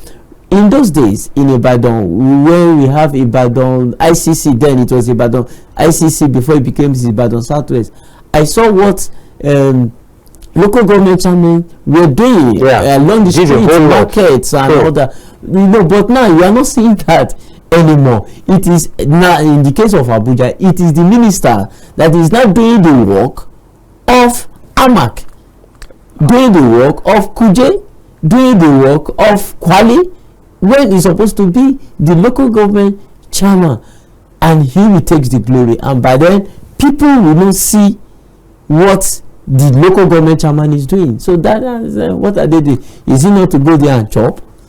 It's a sad one. It's really sad where we have found ourselves, and you can even see the lapses of this kind of system, because you go around Abuja, you find litterings of all kinds of things all over the place. In fact, Beggar is a very bad example. You go around Beggar, you see all kinds of things. No, Beggar is clean. No, Beggar is clean. Honestly speaking, Beggar is clean, as in Beggar is clean, as in fact, you are in London. You just need to go to Cairo. Compared to Cairo, you will see heaps. You will walk up to 500 meters, you will still be perceiving the odor of heaps. Then go towards not Orozo now, Kurudu. I'm talking of that, and you'll be wondering. And this is supposed to be the work. I think that place is under satellite development, satellite town development authority. Supposed to be doing that and moving all this away to dispose them out of. But you see them, the other day it took almost how many hours to navigate towards that, because the heaps of those dumps or actually got to the road, and it's only one vehicle that can part of the road. Yes, there is only one vehicle that can pass. Which is these are things that AMAC should do. Exactly. Not the minister. We should not call the ministers for this, because his people are in Cairo Market, for example, collecting taxes on daily basis. You know. So what are they saying about that? This is. I mean, the voter turnout in this election for me is scandalous. If you have 400 people registered in a polling unit and you have less than 50 come to vote, it is scandalous, and we really need to sit down and talk about this and do something to correct the situation. It might get to the point where we begin to attach something to, if you don't vote, you don't get certain. I think we need to get to that point. It's not ordinarily right. But how are we going to get our elections right if more than 80% of people registered? And don't forget, that's registered voters. Yeah. There are people outside of that capture. I mean, that is who didn't even register at all. If you put all of that together, you can imagine how many people are not voting. So it's too huge to ignore. And I begin to think that maybe government should put certain things in place to ensure that if you don't vote, you probably don't get certain. I mean, how can you have less than 50 people in a place where you have 400 people? No, you can't criminalize that. Yeah, it's not like criminalizing it. I'm just looking at. Because I also have freedom. But the person you want to say that if you don't vote, you get punished for not voting. The person also have right not to vote. Right not to vote. Okay. Yeah. We are actually practicing democracy. The person have the. True. In 1963, if I'm right, there was the Awolowo's political party boycotted the election. So they have rights to do. Boycotting has not really favored any political party in the history of Nigeria or history of anywhere.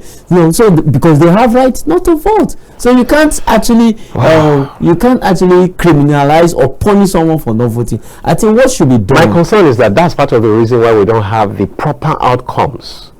And it's because like in 1999, when people, I saw the election in 1999, I saw the election in 1993, I saw the election in 1999, and I saw election in 2003, 2007, 11, 15, and other. You can see that during 99, people were enthusiastic. Like, let the military go out of the system. We don't want to see them anymore. And people were enthusiastic to vote, and people voted. No matter how you might judge that whether it's not transparent through the will of the people or not, but you can't compare that with what we have now.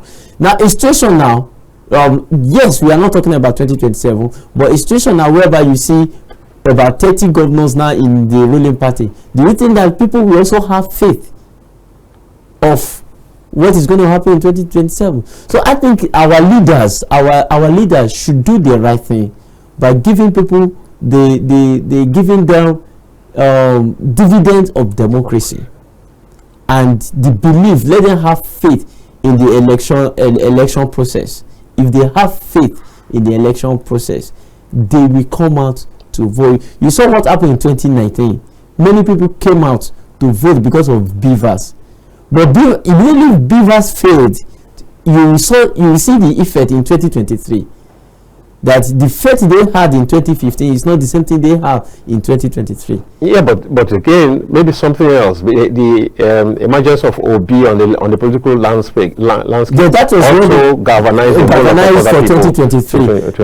Yes, but okay, now look at it now. I think the election, the electoral law that they just passed last week, or signed into law last week. I think that transmission of result real time. Right. Is also part of it. You will see that people will now say, okay, let's try this time around whether it's going to work, and you will see a lot of people to come out in 2027. I think when it's there, you will see that they will use this FCT as a case study or a test case for 2027, and they will also that would have changed the voting party kind of a thing, the statistics right now. But because just last week at Jekelano, and you want me to come and vote yesterday, what I just said now is that maybe a witch cried yesterday, and they just signed a law that is not going to be real time, and today you want me to come and vote, and you are not going to transmit the result in real time. So that's Kuje on the screen. We will take a break. We will take a break right now, and when we get back, we expect that you also call if you are in any of those places and there's something you would like to share. Maybe we can have it. But okay, let's see what Kuje's got.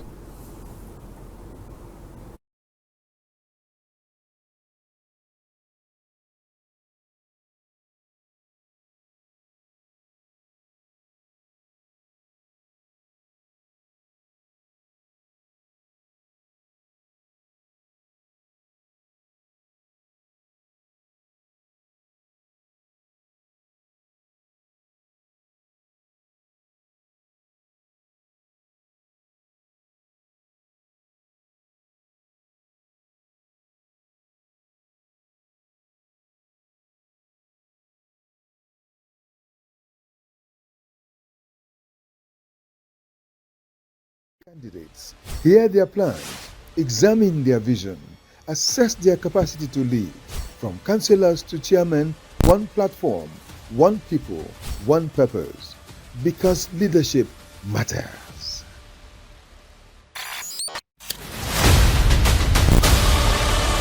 Elections into the FCT area councils are coming, but are you informed? The New Direction Movement, in partnership with Kaftan TV, presents a 30-day countdown to the FCT Area Council elections. Meet the candidates, hear their plans, examine their vision, assess their capacity to lead. From councillors to chairmen, one platform, one people, one purpose. Because leadership matters.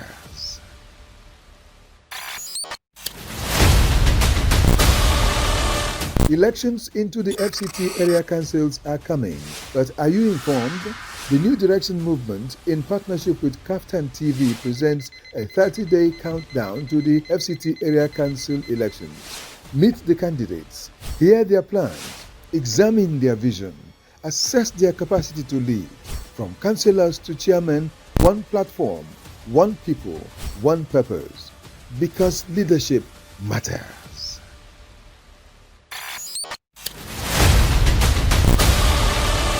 Elections into the FCT area councils are coming, but are you informed? The New Direction Movement, in partnership with Kaftan TV, presents a 30-day countdown to the FCT area council elections. Meet the candidates, hear their plans, examine their vision, assess their capacity to lead. From councillors to chairmen, one platform, one people, one purpose. You can't afford to miss the press. with guests so knowledgeable and articulate. The World Human Rights Index and Rules of Law shows that Nigeria was ranked 142 in terms of insecurity. What of the issue of Mahmoud Yakub? Join us Mondays to Fridays for in-depth analysis from the front page of our national dailies. And Igbo Group in U.S. Fault Candles continue trial, and that's on page 27 for your readers. From the heart of the National Assembly to the pulse of the presidency. I rise to second this motion as moved by my brother Ali Jesse. And we will work with you. Breaking news on politics, the economy, business, education, entertainment. No matter the focus, our guests are on ground to do justice on topical issues. Back on the front page of The Guardian, it says Trump's warning unsettles Nigeria, raises concern over religion and sovereignty. It's a very big challenge. It's a very big challenge to us in Nigeria. On The Press, every headline is dissected and every fact scrutinized. Start your day right. Join us on The Press this morning.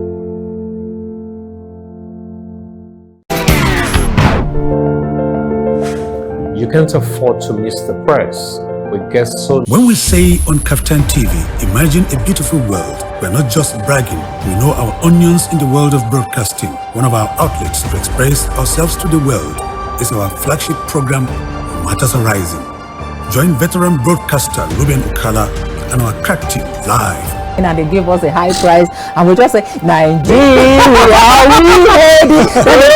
As I said earlier, the lyrics is up, talking about the old new national. On Kaftan TV, StarTimes channel 480 and 124, as well as Night Concert frequency 12518, symbol rate 29500. Monday to Friday at 8 p.m. live. You can join the conversation by calling this phone number 0802-993-8365. It's dramatic and insightful. Don't miss it. Please join us.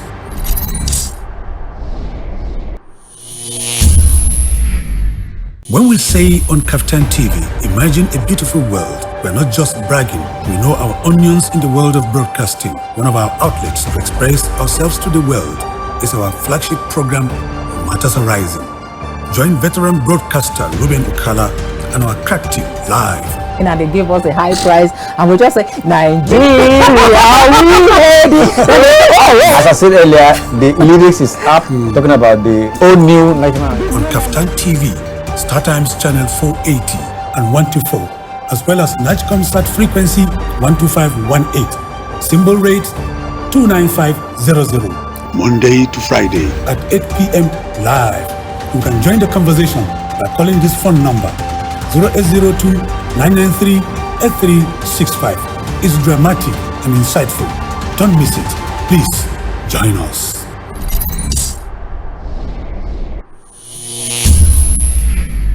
When we say on Kaftan TV, imagine a beautiful world, we're not just bragging, we know our onions in the world of broadcasting. One of our outlets to express. Because leadership matters.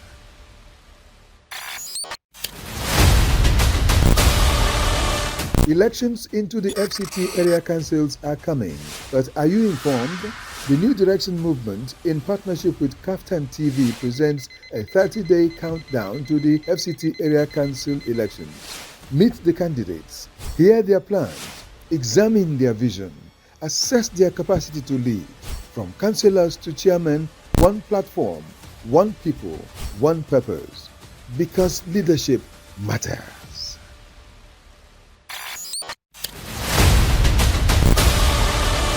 Elections into the FCT area councils are coming, but are you informed? The New Direction Movement, in partnership with Kaftan TV, presents a 30-day countdown to the FCT area council elections. Meet the candidates, hear their plans, examine their vision, assess their capacity to lead. From councillors to chairmen, one platform, one people, one purpose. Because leadership matters.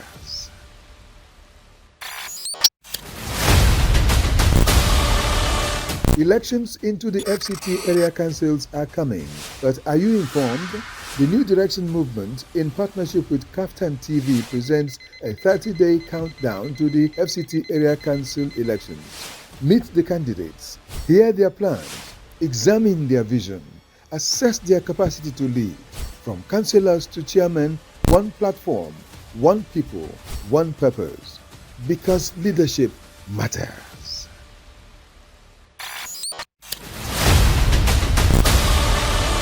Elections into the FCT area councils are coming, but are you informed? The New Direction Movement, in partnership with Kaftan TV, presents a 30-day countdown to the FCT area council elections. Meet the candidates, hear their plans, examine their vision, assess their capacity to lead. From councillors to chairmen, one platform, one people, one purpose. Because leadership matters.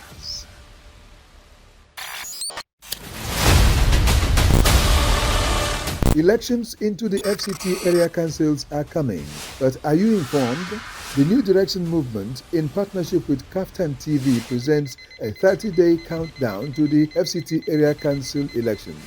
Meet the candidates, hear their plans, examine their vision, assess their capacity to lead. From councillors to chairmen, one platform, one people, one purpose. Because leadership matters.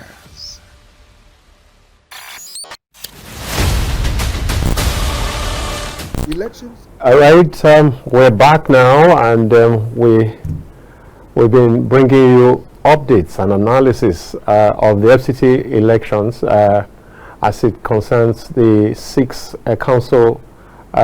local councils of the FCT, and we've been able to zero in particularly on AMAC and on Buhari local council, as well as Kuje. It will be maybe some other time, if there's any other one, maybe we can also put it at your disposal. But right now, we're trying to see if we can get back to Kuje, so that Victoria can tell us the goings on there. We'll recall that the last time she called, she did talk about the fact that some of the beavers machines are not functioning well, and we wondered, and we still wonder. Okay, so let's connect with Vicky right now and see. Okay, so we're connecting with Victoria Ayorinde, who's reporting from Kuje right now. Victoria, how are we? Fine, sir. All right, so let's get your report. Yeah. So at polling unit 004, the voting is still going on. The voting is still going on here, and then we have with me someone that wants to interview. Okay, go ahead. Let's have the interview. An agent of APC in 004 polling unit. What can you tell us about today? Yes, it's very good, and the environment.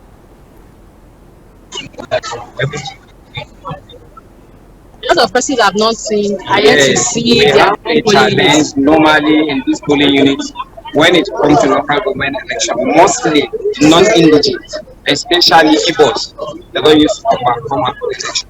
It's only the indigenous and the outside the northern that is come for election. That is the challenge we have, as you can see around. You can see mostly women with jab and you cannot see Igbo women, not like during presidential election. So is this election also inclusive, including those with disabilities? We have few disabilities. Like I see that I'm even with one here, that is a deaf, and he has voted.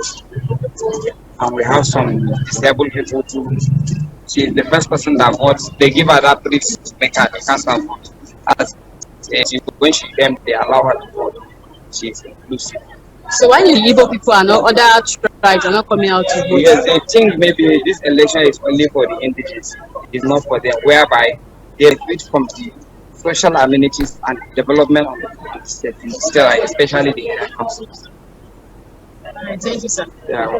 So yet the election is still going on, and we can see persons are here. Many are yet to identify their own polling unit. we are expecting that probably the election will be closed by 1 p.m. That's what they are saying here. So we don't know if a lot of persons will be able to still vote or not. So that's the situation of things here. And people are looking for their polling units. The last time we had contact with you, you talked about the beavers machines that didn't function. I don't know whether you've been able to escalate this and to find out what actually happened, or whether that has been resolved. If it has been resolved, no problem. But if it was not resolved, it would have been a nice one to have the INEC people speak about it. Also, if 1 o'clock is the cutoff point of voting, what happens to this number of people that have still not voted, if at that time they have not voted? Is it possible for you to take this up with the INEC people?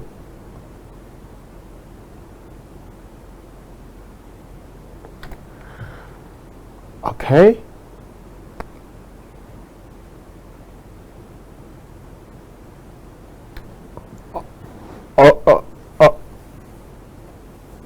All right. So looks like she's the network has done us some normal way.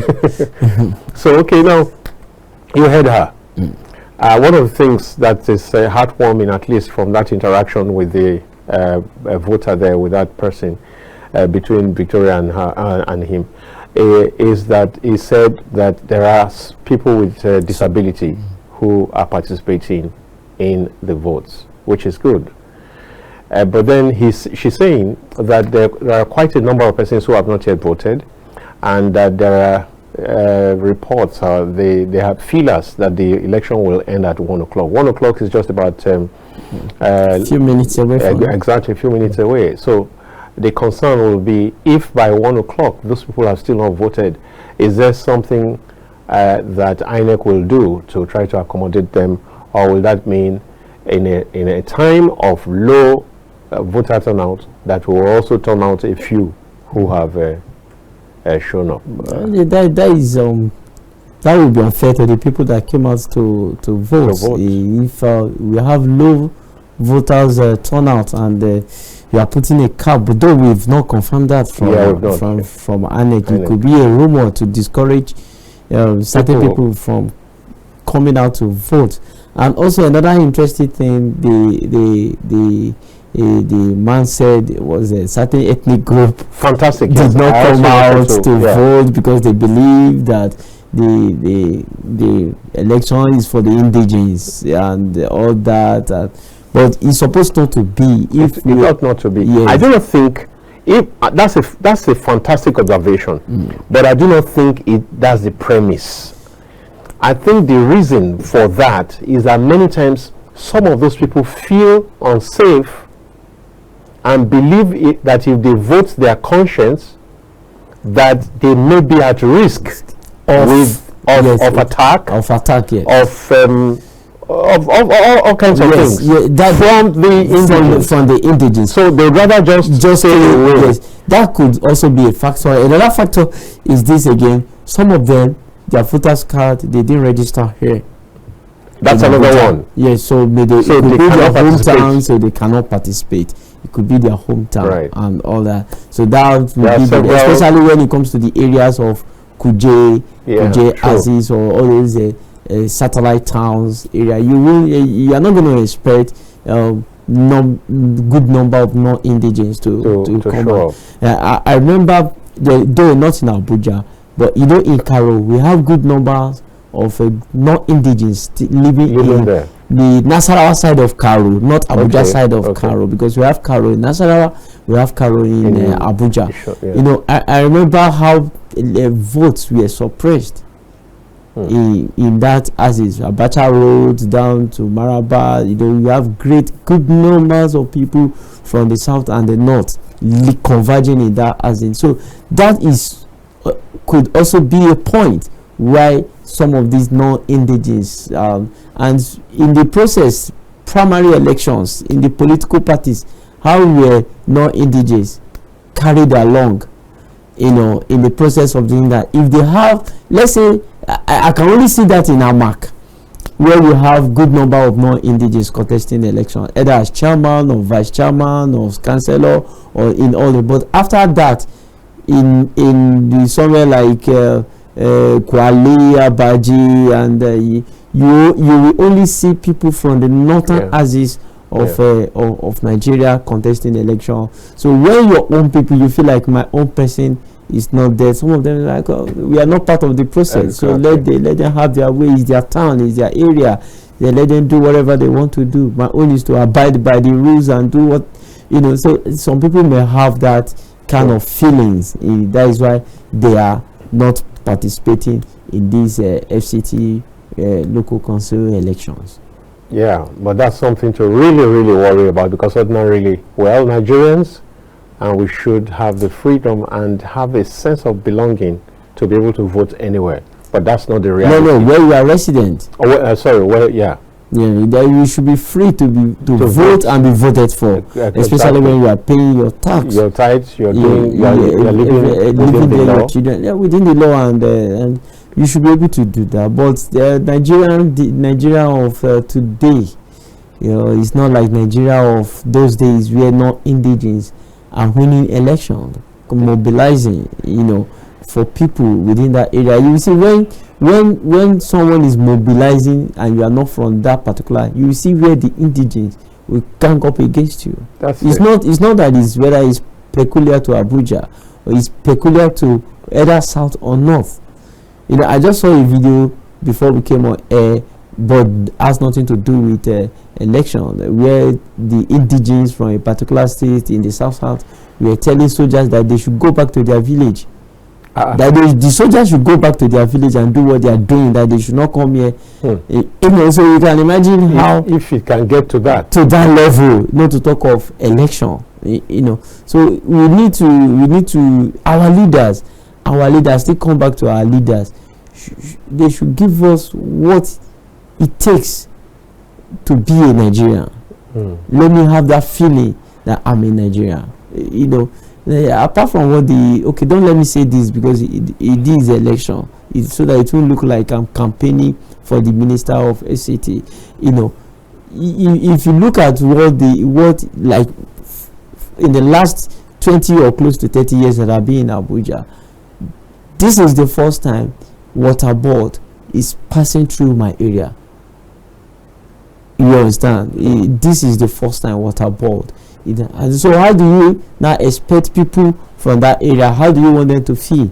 At least for the first time, you are not going to, when that project is done, because it's almost done, for the first time you are not going to bother about borehole in that community. We are talking from whole Karo, Nyanya, Aziz down to Karishi. So if our leaders can provide that free education, health, transportation, even when transportation might not be free, but cost, the cost is at reduced cost, affordable. Things are easier.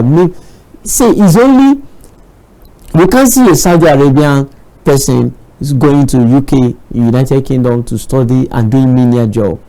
You actually try to do research on that. They are the same oil producing countries like ours. You can see an Emirati, United Arab Emirates, going to US, schooling and doing menial jobs. But such is not the case for Nigerians. We don't even mind doing what we can do in Nigeria, as long as it is abroad, just for us to get out of this country. It's because we are not having that feeling that our leaders cares. That is why we see all these kind of a thing during the election. I don't care. Whatever they want to do, let them do. You hear billions of naira. By the time they will sign this budget to law, you hear the amount of money that will be allocated to INEC. Huge. And at the end of the day, what is going to happen? Majority of the people will not be satisfied with the result of. So I think that is why we are having these kind of things we are having in the country. Well, someone was here in the house the other day and he said, that there's no country that has it all together, and that we should be grateful for whatever incremental progress we're able to make. Yeah, but sometimes those changes, the rate can be too slow, and there's a rate. There's a rate that ordinarily a country that is blessed like Nigeria should be moving at, and so I think it's complacency. I think it's we are getting so frustrated as a people that we're willing to accept even the most basic standards when we should be opting for something that's really level. Exactly.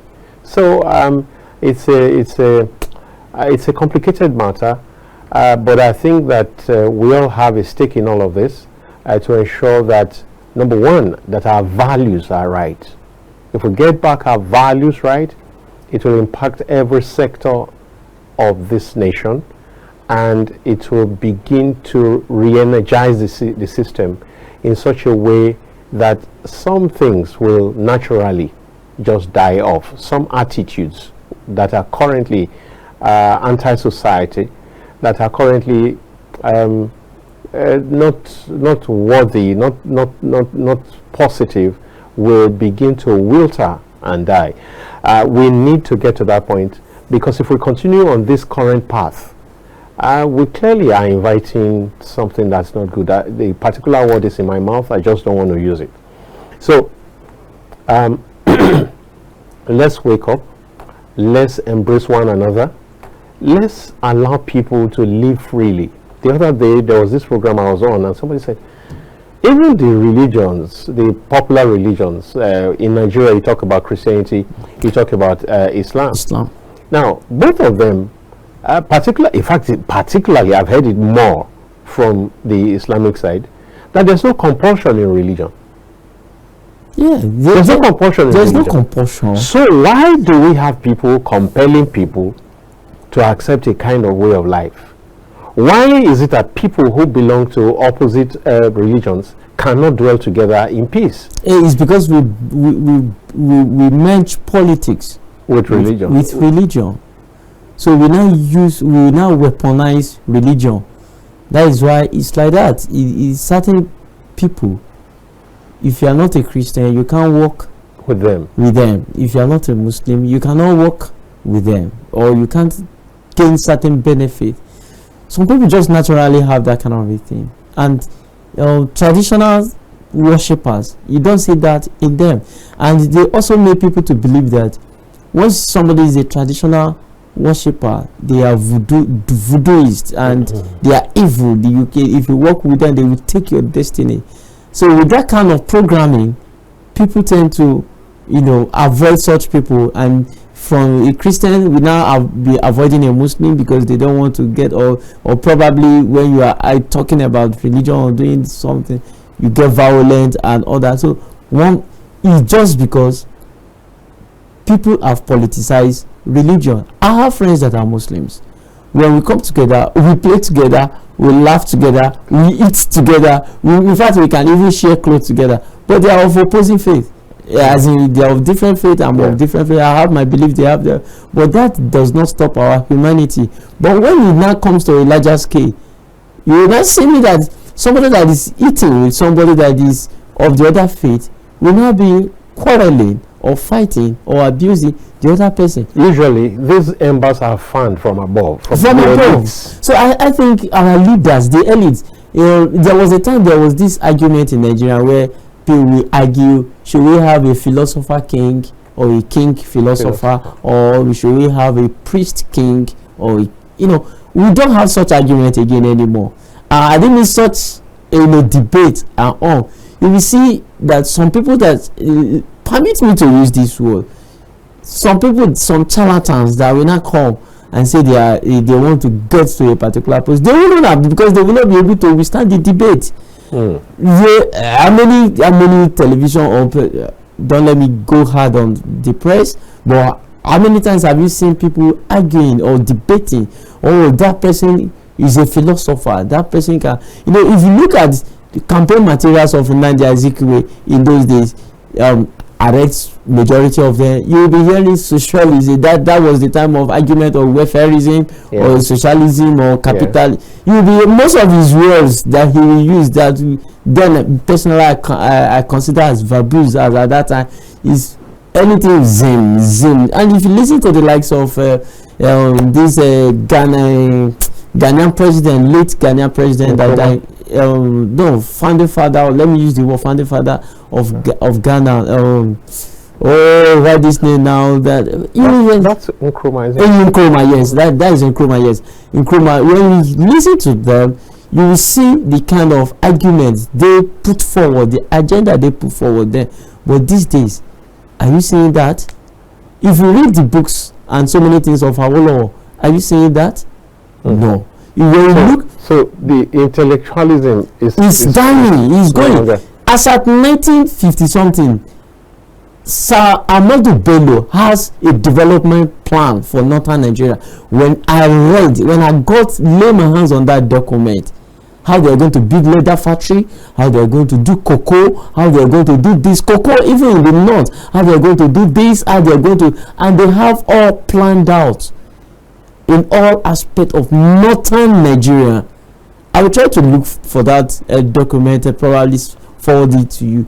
You will like, whoa, as at 60s, late 50s, they had all that.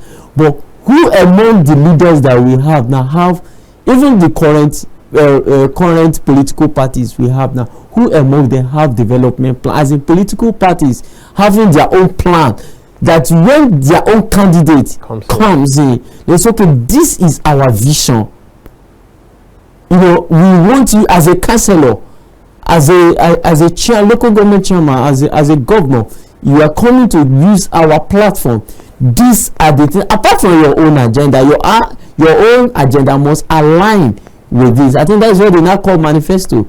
But how many of them are having that? Go and read Amblusali's UPE, Universal Primary Education. It's almost the same thing with Oyo State, and they almost preliminary because they are of the same political party, UPN, of that time. Awolowo was able to put down this thing down, and when they started implementing that UPE program, you see that the enrollment plan in Oyo State increased. The same thing with Bender State, as at then. But how many political parties that have that kind of a thing? Well, the talking points are really very many. The analysis never ends here, especially when you have Chukwunalu AK on the set and the caliber of several other analysts that we regularly have on this station. We do hope that within these 2.5 hours or 3, I don't know whether it's up to 3, we do hope that we've met your needs for information, dissemination, for in-depth analysis and all of that, because very shortly we will take a break, and before the second session will come up from 1 o'clock. We go on a break right away, but I just want to say thank you for staying tuned, because without you, then there will be no TV station. The TV station exists because there are viewers. Thank you so much for your commitment, for your loyalty. I want to say thank you to the production team, all of you, Bright, Bamileri, everyone who's contributed to the success of this. God bless you.